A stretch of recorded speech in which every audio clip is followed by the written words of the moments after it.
లైఫ్లో చాలామంది ఇప్పుడున్న పరిస్థితి కన్నా ఇంకా మెరుగ్గా ఉంటాంలే అని ఆశపడుతూ ఉంటారు. ఎగ్జాంపుల్కి ఒక పర్సన్ ఒక సాఫ్ట్వేర్ ఇంజనీర్ వచ్చింది, నెలకు ఒక 2 లక్షలు 3 లక్షలు జీతం, లైఫ్ లాంగ్ ఇదే ఉంటుంది అనుకుంటారు. మ్యారేజ్ అయింది, మ్యారేజ్లో ఏం గొడవలు రావు, అంత ప్రశాంతంగా వెళ్ళిపోద్ది అనుకుంటారు. బట్ లైఫ్లో దేవుడు అన్ని సంతోషాలే ఇస్తానని ఒప్పుకోడు. సంతోషాలతో పాటు కొన్ని దుఃఖాలు, కొన్ని కష్టాలు కూడా నీ లైఫ్ అనే ఒక 70-80 సంవత్సరాల ప్యాకేజీలో ఇవి కూడా కల్పిస్తాడు. ఇవి లేకుండా లైఫ్ లేదు. ఎగ్జాంపుల్కి నేను ఈటీవీలో జాబ్ చేస్తున్న రోజుల్లో మా చైర్మన్ గారు రామోజీరావు గారు ఉండే, వాళ్ళ అబ్బాయి చిన్న అబ్బాయి సుమన్ గారికి క్యాన్సర్. రామోజీరావు గారు అప్పటికే చాలా కోటీశ్వర్లు. డబ్బు పరంగా వాళ్ళకి ఎలాంటి డోకా లేదు. ఫైనాన్షియల్గా స్టేబుల్ అయినా హెల్త్ పరంగా ఒక ప్రాబ్లం వచ్చింది.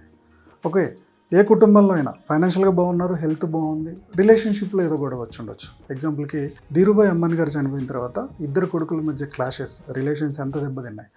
ఇండియా స్టాక్ మార్కెట్ అంతా కొన్ని రోజులు షేక్ అయిపోయింది. ఎప్పుడు ఏ ప్రాబ్లం ఇస్తాడో దేవుడు మనకు తెలియదు. ఆ ప్రాబ్లాన్ని మనం ఎలా ఫేస్ చేయాలి అని చెప్పేసి మనం ఒక బుక్ సమ్మరీ నుంచి తెలుసుకోబోతున్నాం. ఆథర్ ఈ బుక్లో చాలా మంచిగా ఒక చిన్న స్టోరీతో ఎక్స్ప్లెయిన్ చేశాడు. బుక్ వచ్చేసి who moved my cheese. Hello friends, welcome to money మంత్ర. నేను మీ రామకృష్ణ.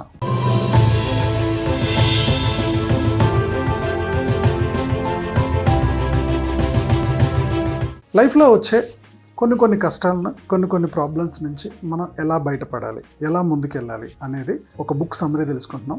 బుక్ వచ్చేసి who moved my cheese. Author వచ్చేసి స్పెన్సర్ జాక్సన్. సో ఈ బుక్లో ఇంగ్లీష్లో పేర్లు పెట్టాడు, మనం తెలుగులో మన కన్వీనియంట్గా మార్చుకుందాం. ఇద్దరు ఫ్రెండ్స్ వచ్చేసి సీను, వేణు, ఇద్దరు ఫ్రెండ్స్. ఒక 2 ఎలకలు కూడా ఉండేవి వీడికి ఫ్రెండ్స్. వీళ్ళు ఒక గుహలోకి వెళ్ళారు. అందులో ఒక దగ్గర చీజ్ దొరికిందండి. సో ఆ చీజ్ రోజు తినేవాళ్ళు, బయటకు వచ్చి బాగా తిరిగి మళ్ళీ ఆడుకొని మళ్ళీ వెళ్ళిపోయేవాళ్ళు. అది చాలా రోజులు వాళ్ళకి ఆ చీజ్ అక్కడే ఉంది. సో వీళ్ళకి ఏం అర్థమైందంటే ఇంక ఇది ఎవరు ముట్టుకోరు, వీడికి ఎవరికి రారు, ఇంక ఇది మనకు లైఫ్ లాంగ్ మనమే ఇక్కడ తింటూ హ్యాపీగా ఉండొచ్చు అని ఒక మంచి కంఫర్ట్ జోన్లోకి వెళ్ళిపోయారు. దాన్ని ఆ చీజ్ని దాచిపెట్టుకోవడం కానీ, దాన్ని సెక్యూర్ చేసుకోవడం కానీ, దాన్ని ప్రొటెక్ట్ చేసుకోవడం కానీ చేయలేం. వీళ్ళు ఒకరోజు బయటకు వెళ్ళారు, వచ్చి చూసేవరకు ఆ చీజ్ లేదు. ఆ చీజ్ ఎవరో దొంగిలించారు. దొంగిలించినప్పుడు ఇంకా ఈ నలుగురు, 2 ఎలకలు ప్లస్ సీను, వేణు ఇద్దరు కూడా డిస్టర్బ్ అయిపోయారు. అయ్యో ఇది ఎవరు దొంగిలించారు. ఒక 2 గంటలు ఆలోచించిన తర్వాత, అంతా డిస్టర్బ్ అయిన తర్వాత ఇమీడియట్గా ఆ 2 ఎలకలు రియలైజ్ అయిపోయినాయి. ఓకే డన్, ఇది అయిపోయింది, ఇంకా ఇక్కడ మనకి ఇక చీజ్ లేదు, మనం ఇంకో దగ్గరికి వెళ్ళి చీజ్ ఎత్తుక్కోవాలి అని చెప్పేసి ఆ 2 ఎలకలు అక్కడి నుంచి వెళ్ళిపోయాయి, ఆ గుహ నుంచి బయటకు వచ్చేసాయి. ఓకే, నాకు తినడానికి ఎక్కడ దొరుకుద్ది చీజ్, తినే మెటీరియల్ అని చెప్పి ఎత్తుక్కుంటూ వెళ్ళిపోయాయి. సో ఇప్పుడు ఈ సీను, వేణు మనం హ్యూమన్ బీయింగ్ కదా, మనం ఇమీడియట్గా అంత తొందరగా ఒక ప్రాబ్లాన్ని యాక్సెప్ట్ చేయలేం కదా. సో ఇప్పుడు ఈ మనకే ఎందుకు వచ్చింది, నువ్వు తీసావా అంటే నువ్వు తీసావా, నువ్వు ఎవరికో చెప్పుంటావు లేకపోతే నువ్వు ఎవరికో చెప్పుంటావు అని ఇద్దరు గొడవ పడేవారు. ఇద్దరు గొడవ పడ్డారు. దాదాపుగా చీజ్ లేదు, ఒక 2-3 రోజులు బాగా అవస్థపడ్డారు. తినడానికి ఏం దొరకలేదు. అసలు అది ఉన్నప్పుడు మనం ఎంత హ్యాపీగా ఉన్నాం, మళ్ళీ వచ్చేస్తే బాగుండు, ఈ చీజ్ ఎక్కడైనా దొరికితే బాగుండు, ఆ పాత రోజులు గుర్తు చేసుకుంటూ అక్కడే ఉండిపోయారు. తర్వాత వేణు రియలైజ్ అయ్యాడు 3rd డేకి, నాకు తెలిసి ఇంక ఇది రాదు, నేను ముందుకెళ్ళాల్సిందే. సో వెళ్దామంటే భయం పట్టుకుంది. నేను ముందుకు వెళ్తూ ఉంటే ఏం ప్రాబ్లమ్స్ వస్తాయో, ఏదైనా సరే బతకాలంటే నేను ఏదో ఒకటి ఎతకాల్సిందే అని వేణు బయటికి, ఇక నేను వెళ్ళిపోతాను, ఇంకో చీజ్ ఎత్తుక్కుంటూ వెళ్ళిపోతానని వేణు ఎతకడం స్టార్ట్ చేశాడు, నడవడం స్టార్ట్ చేశాడు. గుహ నుంచి బయటకు వచ్చాడు. ఇంకొక తినడానికి దొరికే ప్లేస్ కోసం వెతుకుతూ పోతున్నాడు. ఈ మధ్యలో కాలువలు అడ్డొచ్చాయి, కొన్ని అడవి జంతువుల మీద పడ్డాయి. ఇలా చాలా తప్పించుకొని వెళ్తూ ఉన్నాడు. సో చాలామంది మన లైఫ్లో కూడా ఇలానే సిచ్యువేషన్ వస్తుంది. ఇప్పుడు నేను ఒక జాబ్లో ఉన్నా లేదా ఒక బిజినెస్లో ఉన్నా, దాంట్లో పెద్ద గ్రోత్ లేదు, కానీ దీని నుంచి నేను బయటపడాలా. దీని నుంచి బయటపడాలంటే వాళ్ళకి ఇంకొక మార్గం ఎంచుకోవడానికి భయం వేస్తుంది. నాకు ఇందులో 15 సంవత్సరాల ఎక్స్పీరియన్స్ ఉంది, 20 సంవత్సరాల ఎక్స్పీరియన్స్ ఉంది, ఇప్పుడు వెళ్ళి నేను ఏం చేస్తా, నేను ఇప్పుడు వెళ్ళి ఏం ప్రయత్నం చేస్తా అని అదే కంఫర్ట్లో ఉండిపోయి అది సరిపోకపోయినా అప్పులు చేస్తూ ఇంకోటి చేస్తూ అక్కడే స్ట్రక్ అయిపోతారు. ఎందుకు, అక్కడికి వెళ్ళిన తర్వాత ఆ జాబ్ ప్రియారిటీ ఎంత కష్టంగా ఉంటుందో, ఆ జాబ్ నేను చేయగలుగుతానో లేదో, అక్కడ కొత్తగా ఉండే వాళ్ళు ఆ కాంపిటీషన్లో నన్ను నెట్టుకుపోనిస్తారో లేదో, ఇక్కడ ఉన్న వాళ్ళందరూ నాకు తెలిసిన వాళ్ళు. Okay, at the same time ఆ కొత్త దారికి వెళ్తే అక్కడ వచ్చే ప్రాబ్లమ్స్కి భయపడి అవుతారు తప్పితే ఆగడం కాదు. సో ఇక్కడ ఏం చేశారు, ఈ వేణు బయటికి వెళ్ళిపోయాడు. చాలా కష్టాలు పడుతూ తిరగంగా ఒక దగ్గర చీజ్ దొరికింది. ఎంత దొరికిందో తెలుసా, ఇక్కడ ఉన్నదానికన్నా 3 ఉంది, 4 ఉంది, చాలా టేస్టీగా ఉంది. అప్పుడు అనుకున్నాడు, అక్కడే ఉన్న దాని టేస్ట్ నాకు ఇదే పెద్ద టేస్ట్ అనుకునేవాడిని. ఇక్కడికి వచ్చిన తర్వాత తెలిసింది ఇంతకన్నా టేస్ట్, ఇంతకన్నా పెద్ద బల్క్ చీజ్ దొరికింది. అది దొరకడానికి ఆయన చాలా ఎత్తకాల్సి వచ్చింది, చాలా కష్టపడాల్సి వచ్చింది. రైట్.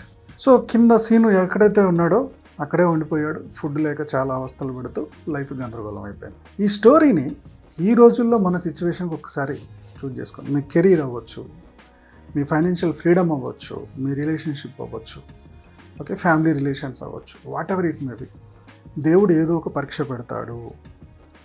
ఆ పరీక్ష పెడితే గతాన్ని ఆలోచించుకుంటూ అక్కడ కూర్చోవద్దు. అయిపోయింది, ఏదో అయిపోయింది, గతాన్ని నువ్వు తీసుకురాలేవు. ఫ్యూచర్ని చూస్తూ కూడా భయపడద్దు. ఇది నేను సంపాదించగలనా లేదా, ఇది మళ్ళీ నాకు ఇంత లైఫ్ వస్తుందా రాదా, అది నా చేతిలో లేదు. ప్రజెంట్ నువ్వేం చేయగలుగుతావు అది చెయ్యి.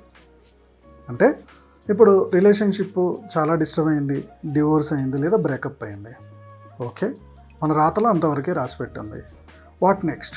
ముందుకు వెళ్ళిపో. నువ్వు జాబ్లో బిజీ అవుతావా, ఇంకేదైనా హాబీలో బిజీ అయిపోతావా, నువ్వు ఏదైనా బుక్స్ చదువుతూ బిజీ అయిపోతావా, ఆటోమేటిక్గా ఆలోచనల నుంచి బయటకు వచ్చేస్తావు, ముందుకు వెళ్ళిపోతావు. ఫైనాన్షియల్ ఫ్రీడమ్, ఏదో ఇన్వెస్ట్మెంట్ స్టార్ట్ చేసావు, అది ఫైనాన్షియల్ ఫ్రీడమ్ అవ్వాలనుకున్నావు, టక్కున దెబ్బ కొట్టింది, ఓకే, లాస్ అయిపోయావు. లాస్ అయిపోయిందా నువ్వు ఇక్కడ వెయిట్ చేసుకుంటూ కూర్చోవద్దు. ఇక నేను ఏం చేసినా ఇంతే వద్దు, లేదు. What next? నువ్వు ఇంకొద్దిగా ఇన్వెస్ట్మెంట్ పెంచుకుంటూ వెళ్ళిపో. ఓకే, ఆ 10 ఇయర్స్లో నువ్వు ఇన్వెస్ట్ చేసింది పోయింది అనుకున్నావు, ఓకే, ఇంకో 10 ఇయర్స్లో ఇంతకన్నా ప్రాఫిట్ రావచ్చు. బట్ నువ్వేం చేయకుండా కూర్చోవడం కన్నా మళ్ళీ ఇన్వెస్ట్మెంట్ స్టార్ట్ చేయడం బెటర్ కదా. సో ఇలా ప్రతి సిచ్యువేషన్ని అలా ఉన్నప్పుడు బాగుండే, ఇప్పుడు నా లైఫ్ బాగాలేదు అని బాధపడుతూ అక్కడే కంఫర్ట్ జోన్లో కూర్చోవడం కన్నా మనం మూవ్ అవ్వడం బెటర్. ఇదే ఈ బుక్లో చెప్పిన సమ్మరీ. నువ్వు మూవ్ అయితే ఖచ్చితంగా కష్టాలు ఉంటాయి, బట్ నువ్వు అవి ఫేస్ చేసుకుంటూ వెళ్ళిపోతే గొప్ప రిజల్ట్ చూడగలుగుతావు. స్టార్టింగ్లో చెప్పినట్టే నీ లైఫ్ అనే ప్యాకేజీలో కష్టము సుఖము అన్నీ రాసిచ్చాడు. ఓకే, లైఫ్లో అన్ని కష్టాలే ఉంటాయి అంటే అందరికీ కాదు, ఎక్కడో ఒకటి ప్లానింగ్ లేకపోవడం వల్ల ఉంటాయి. ప్రాపర్గా ప్లాన్ చేసుకొని అంత ప్రాపర్గా ముందుకెళ్తే మాత్రం ఖచ్చితంగా లైఫ్లో సక్సెస్ అవ్వచ్చు. ఈ బుక్లో చెప్పింది ఏంటంటే ప్రాబ్లమ్స్ అనేది కామన్, దానికి ఫేస్ చేయడానికి రెడీగా ఉండండి, భయపడిపోయి లైఫ్లో అక్కడ ఆగిపోవద్దు అనేది ఈ బుక్ ఆథర్ చెప్పిన సందేశం. నాకు మ్యూచువల్ ఫండ్స్ గురించి ఏం నాలెడ్జ్ లేదు, నేను ఎక్కడ ఇన్వెస్ట్ చేయాలి, దాంట్లో కేవైసీ ఎలా చేసుకోవాలి, ఇలాంటి డౌట్స్ ఏమైనా ఉన్నాయా? ఈ డౌట్స్ అన్నిటికి కూడా సింపుల్గా అసలు ఏ యాప్ లేకుండా మీకు ఆల్రెడీ మీ ఫోన్లో ఉన్న ఫోన్పేతో కూడా మ్యూచువల్ ఫండ్స్లో ఎలా ఇన్వెస్ట్ చేసుకోవాలి అని ఒక చిన్న ఐడియాతోటి నేను ఒక మ్యూచువల్ ఫండ్ కోర్స్ తయారు చేశాను. చాలా తక్కువ రేట్ తోటి బేసిక్ నాలెడ్జ్ నుంచి మీకు పూర్తిగా ఇన్వెస్ట్మెంట్ చేసుకునేదాకా ఐడియా ఇచ్చాను. సో ఆ కోర్సుని లాగిన్ చేసుకోండి, మ్యూచువల్ ఫండ్ జర్నీని స్టార్ట్ చేయండి. లేట్ ఎందుకు? వీడియో మీకు నచ్చింది అనుకుంటున్నాను. నచ్చినట్టయితే లైక్ చేయండి, కామెంట్ చేయండి, షేర్ చేయండి. మా యూట్యూబ్ ఛానల్ చూస్తున్న మా వ్యూవర్స్ అండ్ సబ్స్క్రైబర్స్ లైఫ్లో ఎప్పుడు కూడా గొప్పగా స్థిరపడాలని కోరుకోవడంలో మీ ఆర్కే ముందుంటాడు. Go self made.